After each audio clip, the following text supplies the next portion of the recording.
And once that's going, I'll let you know. You can head off.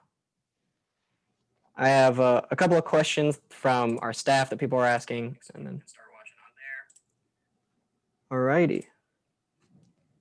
It is up and going. Awesome. Hello, everybody. I'm here with Garrett Reppenhagen, the Executive Director of Veterans for Peace and sort of a long time, I'd say, veteran activist. I guess tell us a little bit about yourself, Garrett, before we start to dive into the details of all this. All right, thanks, Chris. It's an honor to be on. Yeah, it's been a long road, obviously, for me. It's yeah, I don't know. I think that being in the military as a sniper and cavalry scout in the U.S. Army was definitely kind of an awakening experience for me. Folks come back from war and you hear the trope of family members or friends saying that they've changed or they've been altered and they're not the same person anymore. But of course, it's probably the largest transformational experience a person can go through is going to war. So of course it's changed, and it changed me in a lot of ways. Taking lives for the American government in a war led me to not only have post-traumatic stress disorder, but a lot of moral injury. And it's the moral injury that drives me to be involved in activism. And I realized kind of right away that it was the only way I was probably going to ever allow myself to be forgiven for the perpetration of violence and death. And a lot of that moral injury also comes from the betrayal of my government and society. So I've always kind of wanted to make things right and try to balance some of those karmic scales and put good back into the world. And through activism, it allows me to do that. So I joined the U.S. military 1 month before September 11th. I joined for 4 years, but they got 5 out of me through a stop loss. When I was in Iraq, I was stop lossed for an additional 10 months over my term of enlistment, and that involuntary extension also kind of drove some of my awakening a little bit from waking up to some of that betrayal. And I got out finally in 2005 with an honorable discharge after being investigated for an anti-war blog that I had helped create called Fight to Survive. And I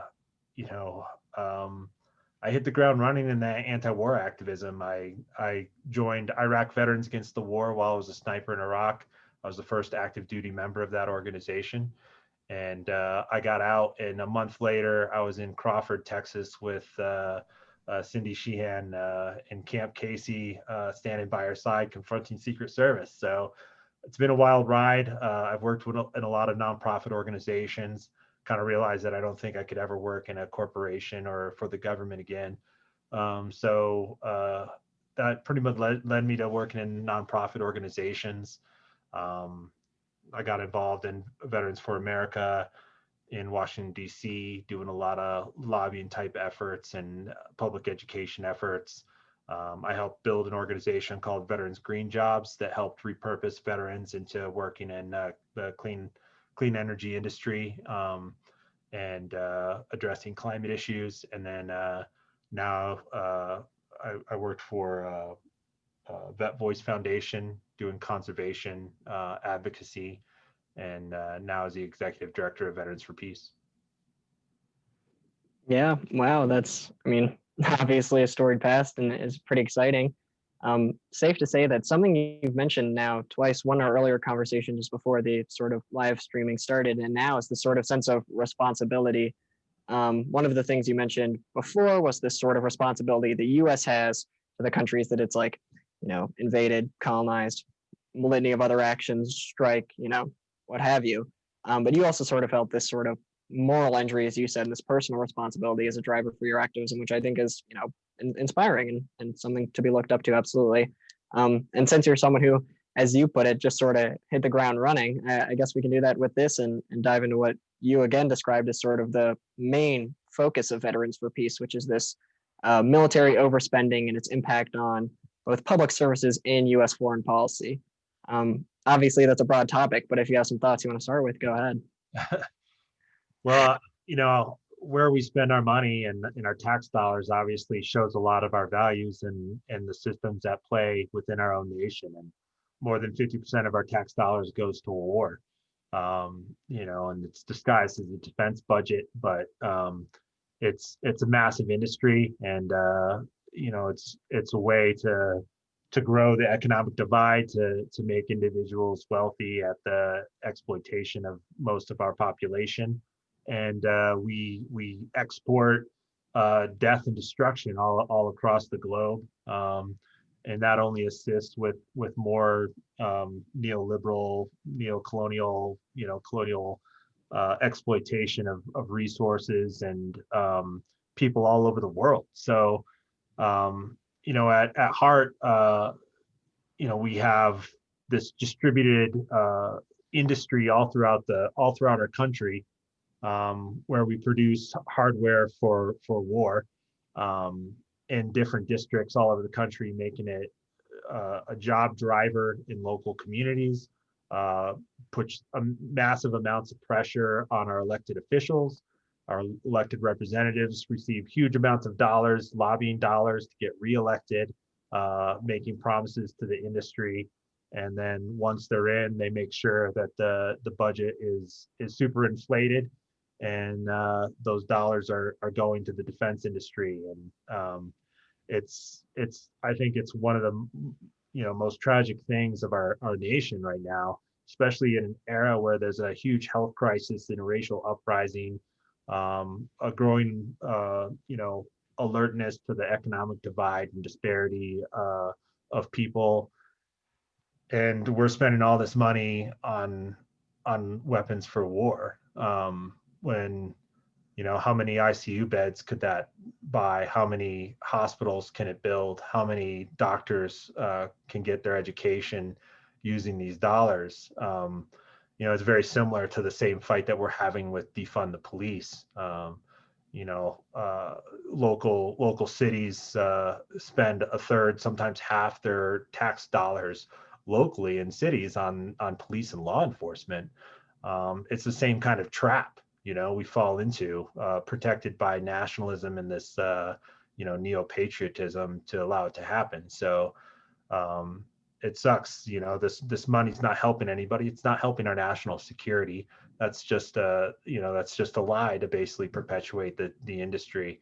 But even Democrats, you see, pounding their chest and saying that they're going to be tough on terror, and they're going to support the troops and all this other stuff, when that doesn't really protect anybody. It's just what the lie they use to convince the American people that it's the right thing. Yeah, so you have sort of described it as like a trap, or sort of a cycle of this exporting of violence, exploitation, colonialism, driven by sort of nationalism, but also this larger economic structure that supports itself. We export violence. That violence causes blowback in a lot of regions. Then we say the people who are mad that we are intervening there are threats, which justifies further militarization and, brings us further into this economic problem as well. Where do you think, and I guess where, does Veterans for Peace work to sort of intervene in that cycle? Or where are the best sites where you think activists and advocates should be looking to make change, given that it is such a, I guess, superstructure in a way? It's intrinsic almost to the way our government exists now. Mm-hmm. Well, one of the coalitions we joined is People Over Pentagon, and I think it's a powerful coalition because it brings in non-traditional anti-war organizations into this fight. When we realize that the money that's used for national defense, quote unquote national defense, is stealing resources from our local areas, from the public, and from other sectors. Those other sectors have a right to also be angry about the certain situation. So if you're an environmentalist or organization, realizing the amount of money that we can invest on the clean energy sector is important. If you're a health advocate, arguing about what I was talking about the health advantages that we can really take into account with these dollars. Super important, right? All these other areas, advocates for other issues can advocate for less of a defense budget and disperse those funds for public safety nets that can really help our communities and really help our neighbors. So I think that coalition is really good. They have great information there. They have over $2 billion cut with specific areas of the military budget that can be cut out to reach that $200 billion mark. And I think those are really important, rather than just having this kind of vague, like, oh, let's cut 10% from the budget. Well, what does that equal? What's that 10% that we're going to cut? And that's when people start arguing. Of course, Veterans for Peace wants to zero out the defense budget ultimately, but while we're arguing for that, we'll accept a $200 billion cut for now. Yeah, an admiral goal, but 200 billion would definitely be nice for sure. Absolutely. So I feel like I guess I identified like two important sort of parts of what you described. One is this sort of coalition-based strategy for politics, right? Which seems to me to just harken back to exactly what we described in the first sort of question or segment, whatever you want to call it, which is that these issues intersect, all of them, and really they intersect at this point of the military-industrial complex, right? So sort of speaking to those intersections can give us bigger coalitions, which are then more effectively able to lobby, just based on size and, issue divergence, I guess you could say, or I guess diversity is a better word, right? And then the second part was this like more, it can't be just vague demands. It has to be very targeted and specific demands that have change in policies in sort of incremental fashions in a way that is suitable or at least palatable for like the public and modern politicians, right? Given the system. One of the intersections that you talked about and that we have talked about a little before is just this unique intersection right now of militarism and racial justice, right? And how it's manifesting here specifically in the United States. What do you think, given the two things you've just said about building coalitions being sort of more obvious with this issue, and then the second thing, sort of more specific pragmatic calls, what do you think those specific pragmatic calls should look like from anti-war or anti-militarism activists when engaging in these sort of struggles for racial justice? Mm-hmm. Well, I mean, when I went to war in Iraq, obviously it was perpetuated by racism. We were fighting, people of color, and if it weren't people of color, probably have been less supported by the American population. So these atrocities are always protected by nationalism, right? We ignore certain atrocities because of nationalism, because we were born on this side of the border, right? That gives us some sort of exceptionalism to do awful things to other people, right? Look at the situation at our border, right? Where we're allowed to put children in cages, separate families. Those atrocities are protected by nationalism, right? The current suppression of the racial justice uprising, just the fact that the racial justice uprising is built upon people asking that they don't want law enforcement to kill them in the streets for no good reason, right? Is inherently racist, right? This systemic nationalism protects it all.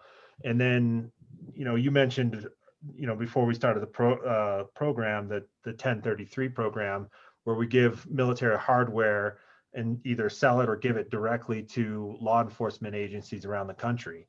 Our law enforcement domestically are militarizing. I mean, the cops on the streets right now in most of our cities are better armed and armored than I was when I was serving at war in Iraq. And that's the truth, right? I drove around in a Humvee that you could stab through the side door with a screwdriver. And now they have MRAPs, mine-resistant, ambush-protected vehicles for the city streets of America. Our criminal justice system isn't created for reformation, right? It's created as a punitive system to punish and hurt people who've committed crimes, not to just do that, but to intimidate and terrorize the rest of the public so they don't do the wrong thing, so they step in line, right? And do the wrong thing. I'm not talking about morally the wrong thing. I'm talking about what our systems want them to do, right? And sometimes that's not the morally right thing. But to get people to fall in line, you have to brutalize anybody who steps out of line.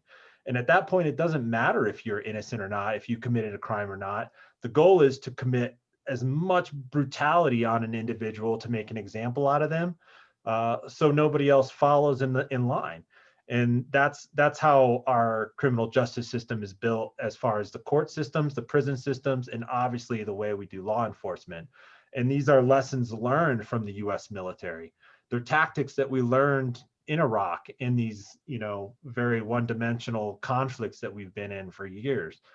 They've been perfected there, and now US law enforcement is taking those lessons and taking them to the streets of America. So I don't know if I connected it all, but that's kind of my opinion on it.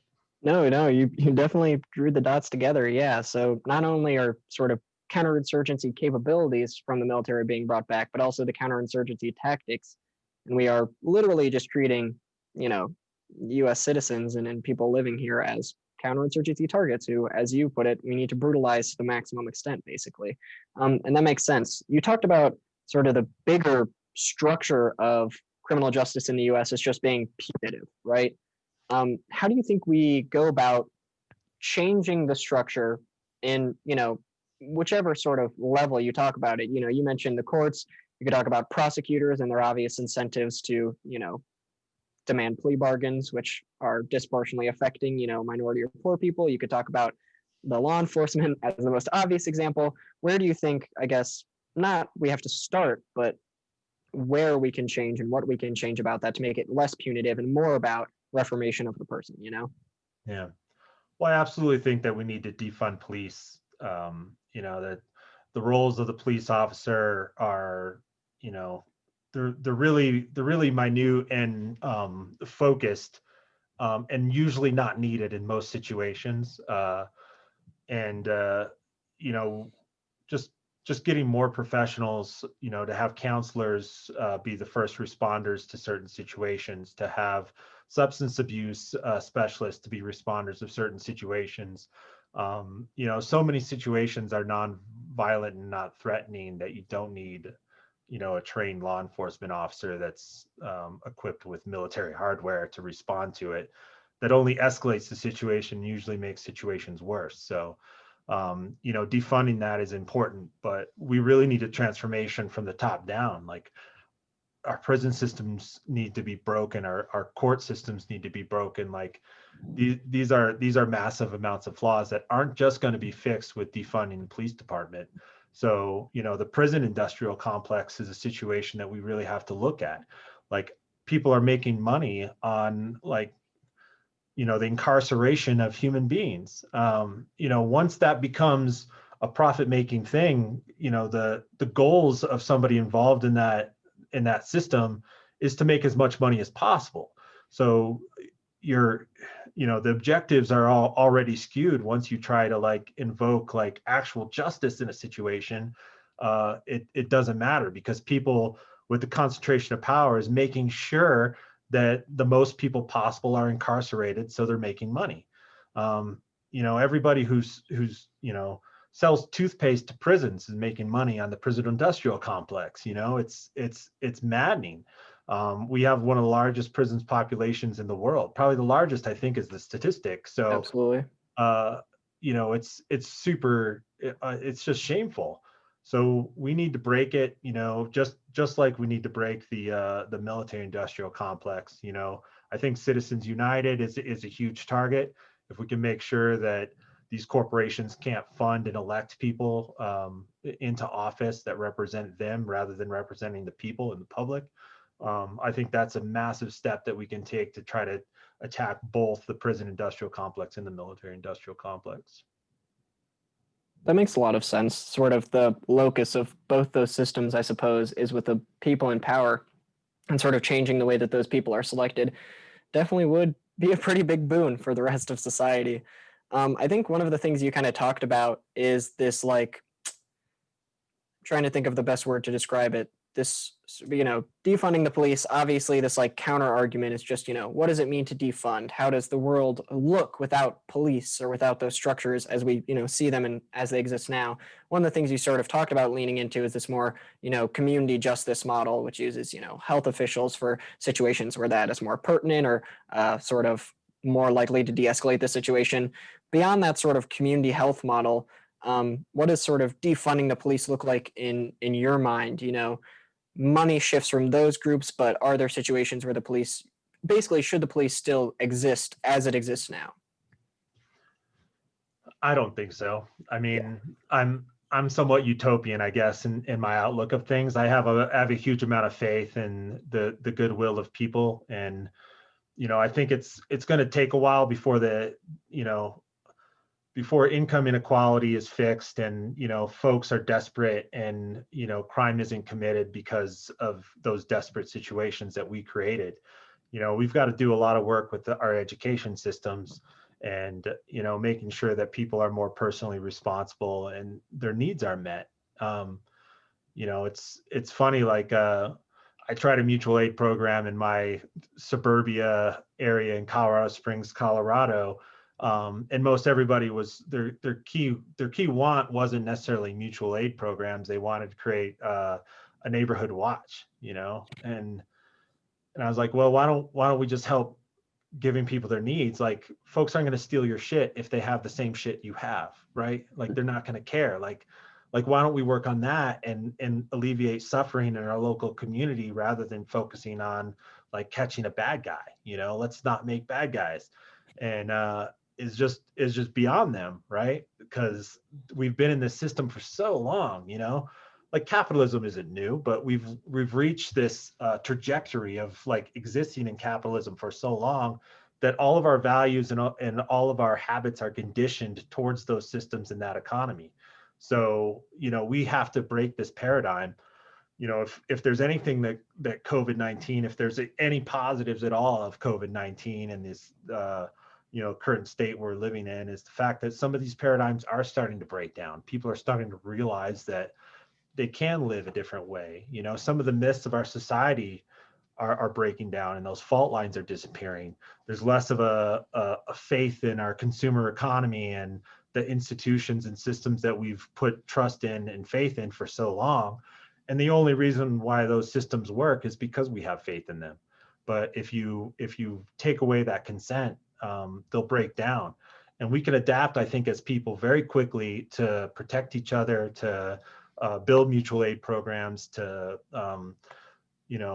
to realize maybe we shouldn't call the cops when there's something happening in our neighborhood. Maybe the first thing to do is come up with some sort of community response to address the issue and see if we can help. Yeah, I think that's an amazing explanation. That's actually sort of why I broached the subject, just to hear your take, because really that is sort of the main debate, I suppose, amongst the left, liberals, whatever you want to call it, within the prison reform / abolition camp, right? It's just, is it too utopian to imagine a world beyond the current system we have? Your answer being, no, it's the only thing we can do at this point, because this system is just so perpetually screwed, for a lack of a better word. And so changing and moving past that, or at least envisioning things past that, is sort of essential. One of the things we talked about, it's a little jump and a skip, but I'm curious to see your thoughts on it. The NDAA and this, upcoming one that they're talking about for this year. Are there specifics of that you wanted to get into, or is that more for you just tied to the same project of, 200 billion cuts to defunding? Are there specific parts of this NDAA this year that you want to break down?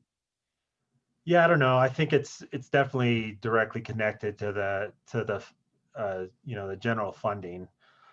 I'm happy that at least there's more debate this year than there ever has been, at least as far as I can remember. I mean, so at least people are talking about it and challenging it, Mm-hmm. more than just taking it as this must pass bill, that they're really dissecting it. It seems like a lot of the stuff that we're working on interacts with the NDAA one way or another when we're talking about our anti-war efforts. I'll get into one detail. We've been working on trying to stop the expansion of the Nellis Air Force Base in Nevada. And they want to create an extension of the Nevada Test and Training Range. And to do that, they want to take over pretty much all of the Desert National Wildlife Refuge, which is the largest national wildlife refuge in the lower 48 outside of Alaska. And the Air Force wants to take it over and literally bomb it. So you have this area reserved as natural wildlife habitat that originally obviously was taken from Native Americans. So there's Native tribes involved in one to at least keep it protected as a national wildlife refuge because they can have access to their cultural sites. You know, the Air Force wants to extend this training range in Nevada to just basically blow it up. So that's this little fight that's in the NDAA this year that not a lot of people are taking a look at. So and this is the same site. It's all interconnected with the training ranges that have done nuclear testing and the drone warfare site out of Creech Air Force Base, where we currently have members working with Code Pink out there. I think literally today, trying to shut that base down, getting arrested, That's awesome. gate, trying to close down the front gate. So there's just little fights. If you break apart the NDA and look at every little piece of it, there's some sort of like slight or awful thing that's contained within it. So That's one of, I think, the difficulties of sort of, you know, you could call it anti-war activism or activism generally, is just sort of losing sight of those smaller fights for the bigger picture. While it's important to, you know, constantly be pushing against, you know, for pushing for $200 billion cuts, it's also critical to not let those little things slip by that can be devastating. You know, one base expansion of the, you know, hundreds of bases we have stationed around the world, you wouldn't think could make a huge difference, but it's obviously important. And that actually speaks to two connections that I think I wanted to get into and that you've at least made one of before. The first is this sort of connection between environmental justice and anti-war activism. I'd love to sort of talk about the way that we should talk about war and environmentalism together, and the way that activists sort of should be having that conversation in a way that is productive and both like politically potent. And then the second is just like the problem of indigenous land and indigenous people and militarism, and the way that we have both colonized using the military, but also use the military as a tool to suppress foreign indigenous groups when we've invaded. And either one of those, if you're happy to speak on either, go ahead.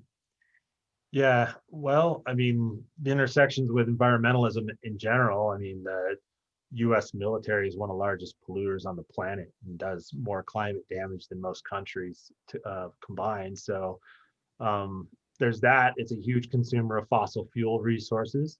And then extractive colonialism is hardly possible without military might, you know, enforcing it all throughout the world. So, you know, a lot of our Navy and military assets are there to extract oil and fossil fuels and transport fossil fuels and protect those navigation ways throughout the world. So, you know, that seems pretty obvious. I mean, war is just generally destructive to the climate.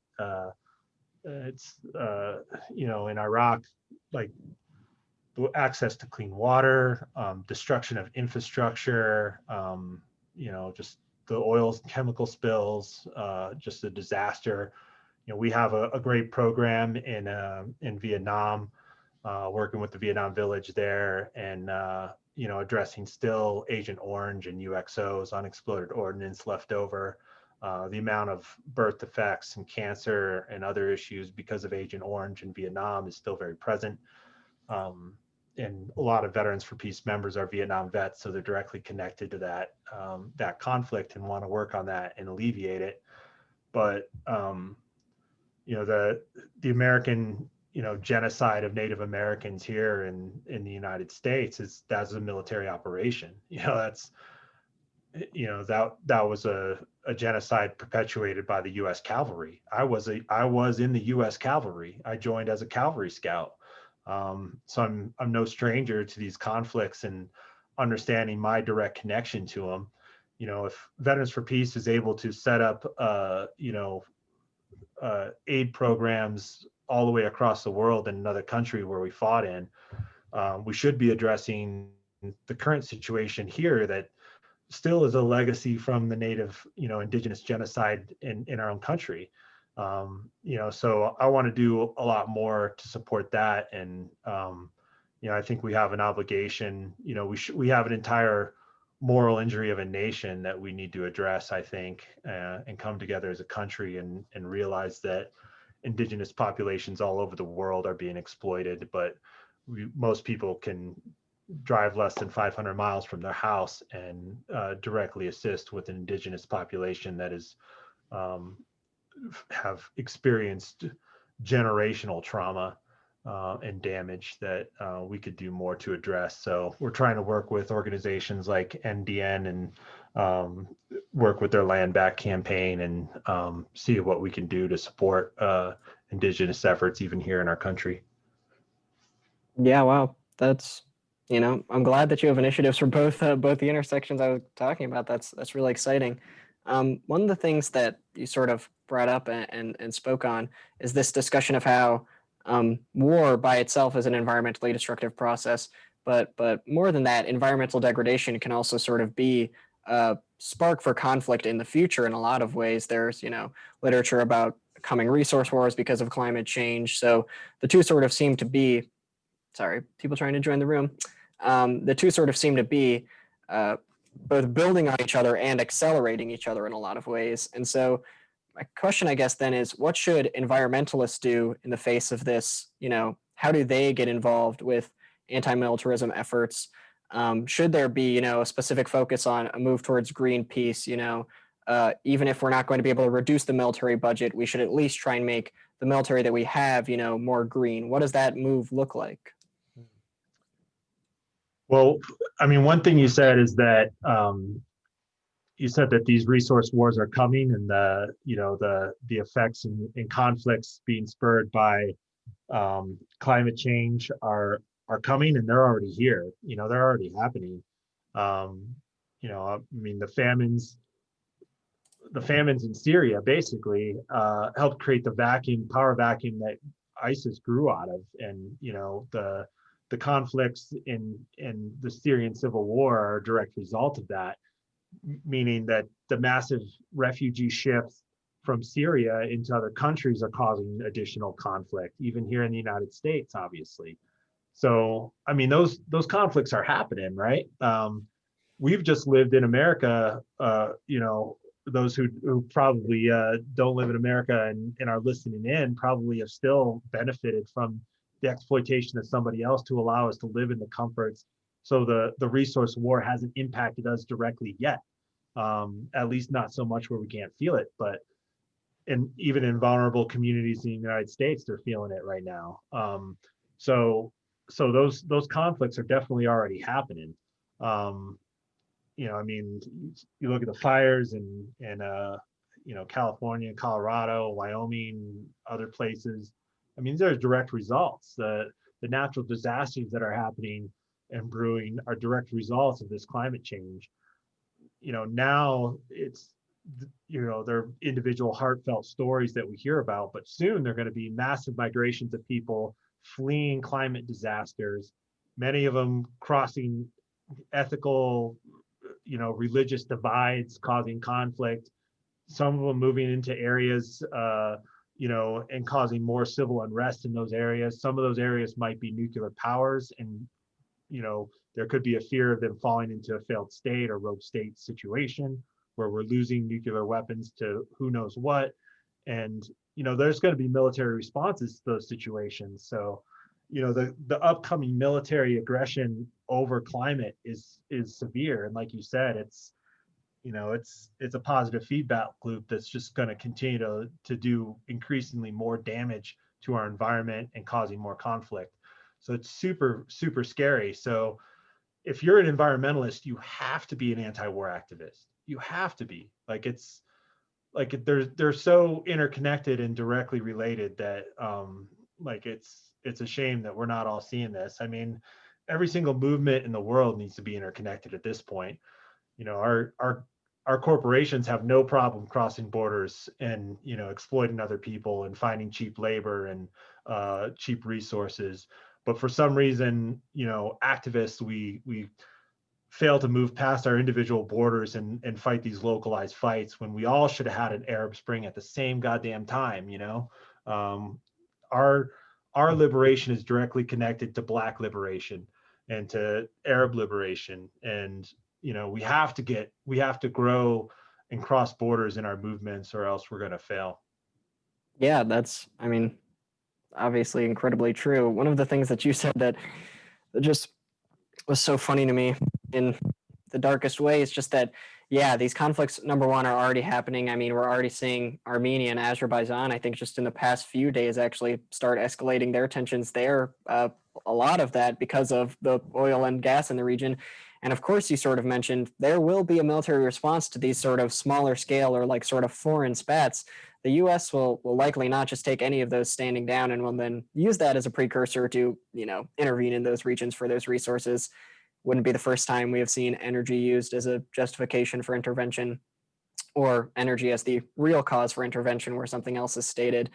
I guess what is the most, what is the thing that people can do when it comes to things like that, speaking to the dangers of conflicts that are so sort of hypothetical or in the future, or in a way, you know, sort of fantastic in people's minds. A lot of people can't really imagine this crisis that we're describing, you know, massive refugee flows with failed states and nuclear weapons falling out of the hands of those, you know, state powers. How do you sort of describe the scale of the problem in a way that people will, you know, either not be just paralyzed by the scope of it, but motivated into action, you know? Mhm. Yeah, I don't, you know, as somebody who's been to war and witnessed war, you know, the last thing I want in any country is a violent revolution. Like, it's like, even if you win, there's immense amount of loss and tragedy and hurt. And, you know, I don't want my children like living in that situation. So I hope to God that we could find a solution before we're at such a critical point that like disaster is just all around us, and like the whole world is pretty much critical. And we're in a survival adaptation mode, or that we can't change things without a violent revolution. So like I think we can organize. Like we have people power, and you know, we have people can be united all throughout the world now. We have the technology that we can do it. You know, before a lot of these mass movements started, and we didn't have cell phone and internet technologies. You know, now we connect with people all throughout the world, and build this movement, and we can hold all of our leaders and all of our governments accountable. So you know, I think we can do it. I think there's still hope. If I didn't, I'd be doing more than organizing, and more as the director of Veterans for Peace, and I'd probably start building my bunker so I could die alone, a lonely death somewhere in paradise. I don't know. Right. Oh, glad that's not the case.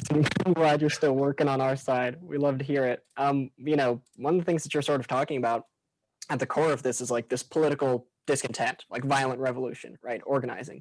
One of the things that you said a little while back was consent, right? The consent of the people is sort of the basis for most systems of governance now. And if we just organized in a way where that consent was taken away, we could sort of fundamentally alter those structures. Um, there are sort of threats to the ability to do that now. As we talked about a little bit before, there are moves towards, well, there always have been moves towards voter suppression, whether that be through intimidation at the polls, whether that be through poll closures, whether that be through, you know, literacy tests throughout history. I mean, we've seen multiple tools deployed, and they only are getting more and more advanced through things like gerrymandering, right? We had a pretty interesting conversation before this all started about what you're sort of doing and what the organizations you are working with and have heard of doing. I'd love for you to, you know, run that back and explain that, and then we can dive into that conversation as well. Yeah, we're one of the small partners of a growing coalition called the Front Line that is building election defenders. And in fact, tonight there's a training tonight. So if you probably Google the Front Line, you could probably find the trainings. But it's going to be the second training tonight. And the coalition is involved in trying to stop voter suppression. So there's roles like blockers, escorts for at-risk folks who want to vote and are threatened or intimidated, documentarians to like document right-wing militias or radical right individuals that are trying to intimidate people at the polls. and de-escalators, try to talk to people to try to get them to leave and stop intimidating folks at the polls, to disarm if they are armed, and do what we can to try to reduce the violence and the threat at polling stations.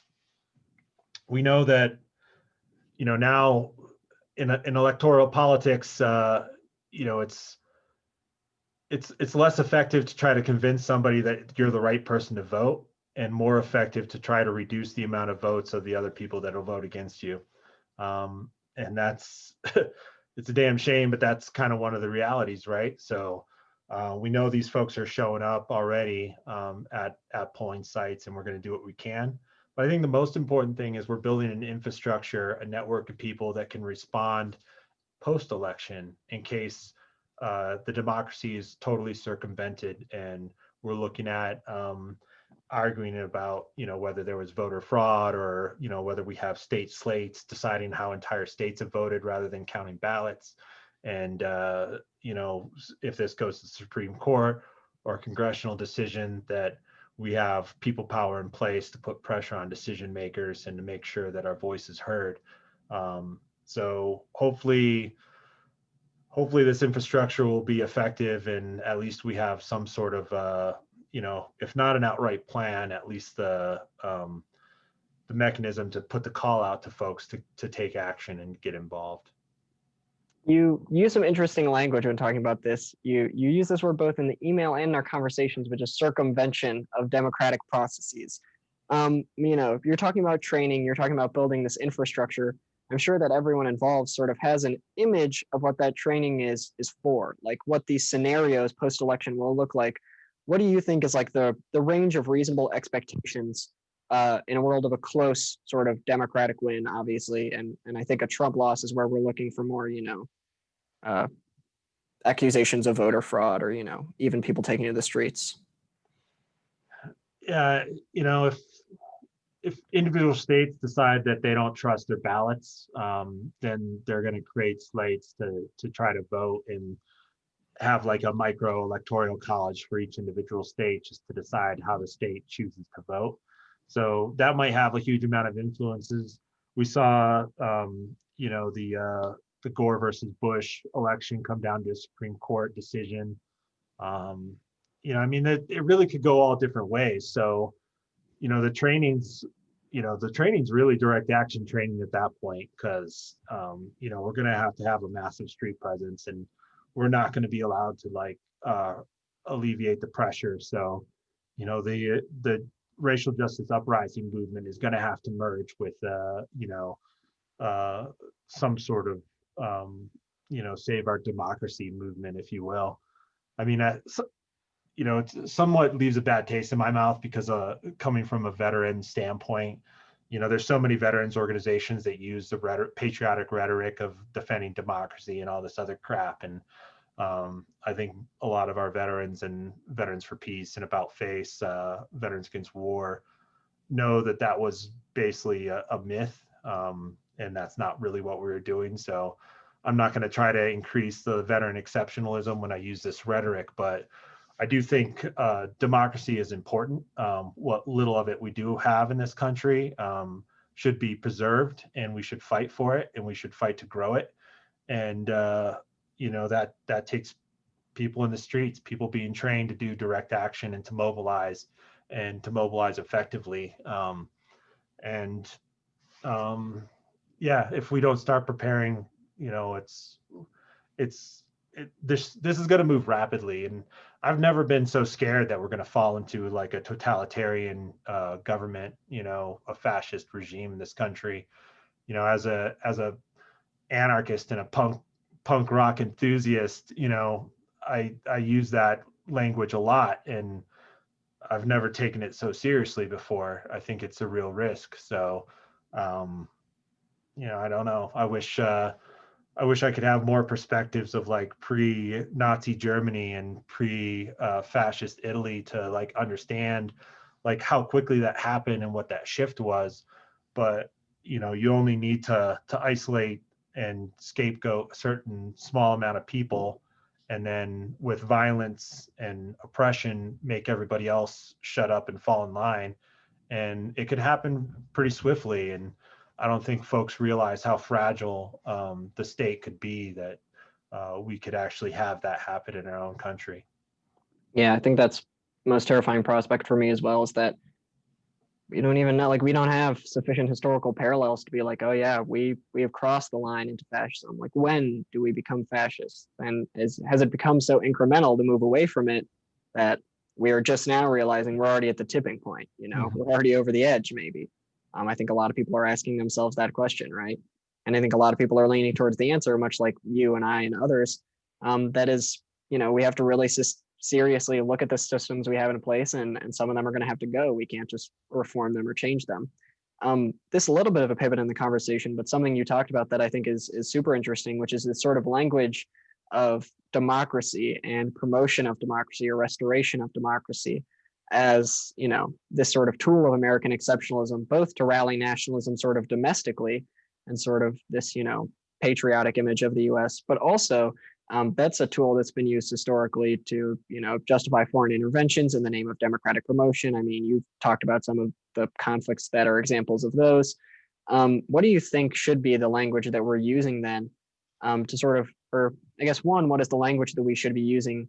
Is it democracy? Should just we be saying that and committing to that and committing to a nonviolent approach to promoting it? And what does that nonviolent approach to democracy promotion in the sort of international arena look like when we do have rising autocratic blocs? You know, you see, I won't say like Russian disinformation warfare everywhere, but, you know, definitely Russian disinformation. You see Russia engaging in sort of exploitation of its energy resources in Eastern Europe to expand its influence, right? You see a lot of these sort of things. So what do we do as peace activists to counter things that we do perceive as real threats, but do so in a diplomatic and peaceful way without relying on these sort of tropes that you talked about, like patriotism and nationalism? Yeah, I mean, we run into this trap of like what our identity of Americans are, right? And I think the American identity holds a lot of different paradoxes at the same time, right?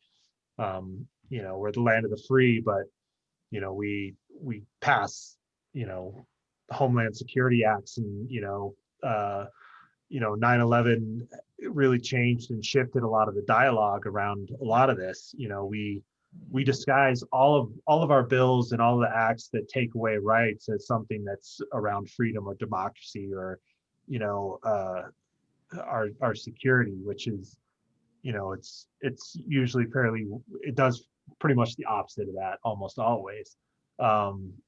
So yeah, what rhetoric do we use? I don't know. I mean, we have to firm this up into like, you know, what are our public rights? You know, what's the power of the people? What's best for the American citizen?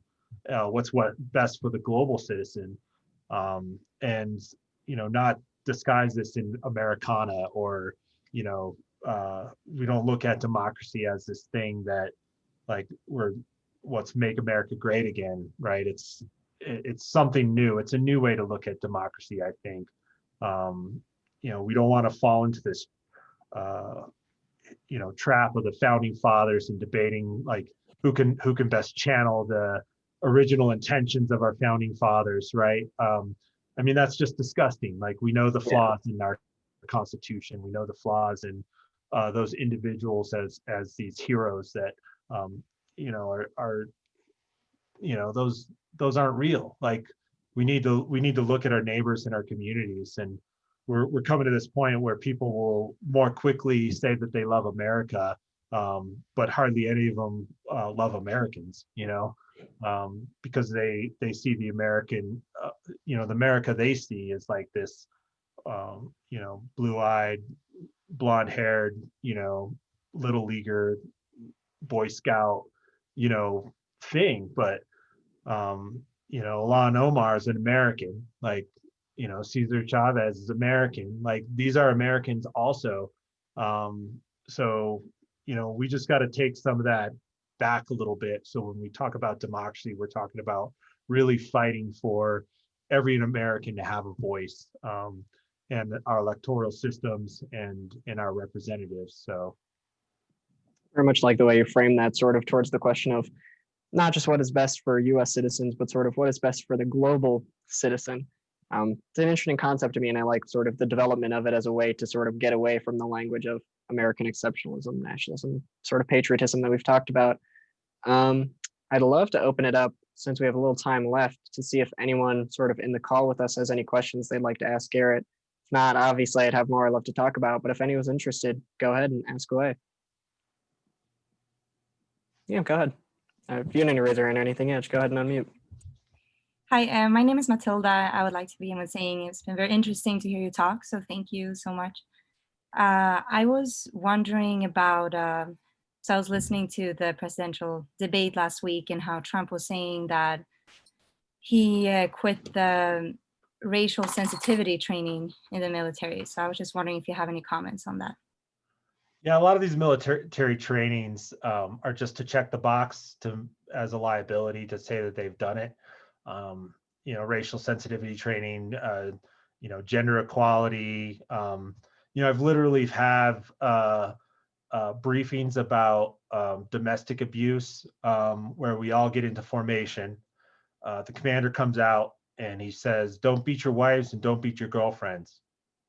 Dismissed. That's it. That's the entire briefing. And I'm sure they checked a box somewhere to say that they've did the due diligence and did the proper training. So none of the soldiers will be doing those awful things because they trained us, right? So it's just check the box crap that barely even happens in any proper way. Okay, that makes sense. Thank you. Hi, I had a question. Thank you so much for taking the time to talk to us today. It's been really educational. I've learned quite a bit. And so I was thinking about some of the things that you were saying earlier. And I was thinking about how capitalism often discourages people from looking at things in the long term, which makes it especially difficult for people to support initiatives such as defunding the police or demilitarization and channeling that money into other social services. Things that don't have many short-term benefits as opposed to long-term benefits. And so I was just wondering what you think, if in the capitalist system, do you think it is inevitable, like that this is an inevitable phenomenon, or do you think that there's some way around it? I apologize. My son just walked in. He's trying to talk to me. I missed some of your question. No Can you worries. summarize just a little bit? Yeah, basically just talking about the way in which capitalism can discourage people from favoring initiatives that have more long-term benefits as opposed to short-term, and whether you think that in terms of defunding the police and the military and channeling that funds into other essential social services, do you think it's inevitable that in the capitalist system people will continue to be against those things because it's harder to see short-term benefits, or is there another way around that? Yeah, I mean it's a huge challenge, right? Like I don't mean to pull this into like an anti-capitalist rant, but I see that as a massive flaw right now. Our economic systems are, all of our institutions basically fall in line to support our economic systems, and our economic system is capitalism. So, it's creating it's skewing where our centralized power is, and when those power structures are making our rules and laws and building the systems around us, like that's hard to break. Like, so I don't know how to do it. I think it's set up to fail anyways. But the collapse of our capitalist society is going to be the collapse of a lot of our security and a lot of our the process of transitioning out of that, if it goes to just total collapse without a easy transition, is going to bring a lot of heartache and a lot of tragedy. So, I think we have to work on all of it at the same time. We have to transition into having a zero growth economy, or else we're doomed. This is Ocean, my son. He's just turned 6 and he really wants to play his iPad. Hi, Ocean. Yeah, you can go play. We named him Ocean, hoping that we would build some sort of solution maker in the future, and hopefully prophetically we gave him the right name. Maybe he'll follow that path. I don't know, but it's a huge debate right now to to have children, and just adding one additional human into the planet reduces the chances of their survival that much more just by adding another human to the planet. So it took us a lot to kind of come up with that decision to even to have a child, and named ours Ocean. So you got to meet Ocean. It was awesome meeting Ocean. Ocean is incredible. Yeah, it's crazy that the issue is sort of that deep that it's literally affecting the question of whether people are even, having children. That's amazing. And then Dorothy, I hope and I think you got your question answered. I believe so. Yep, awesome. If anyone else has a question, shoot it off.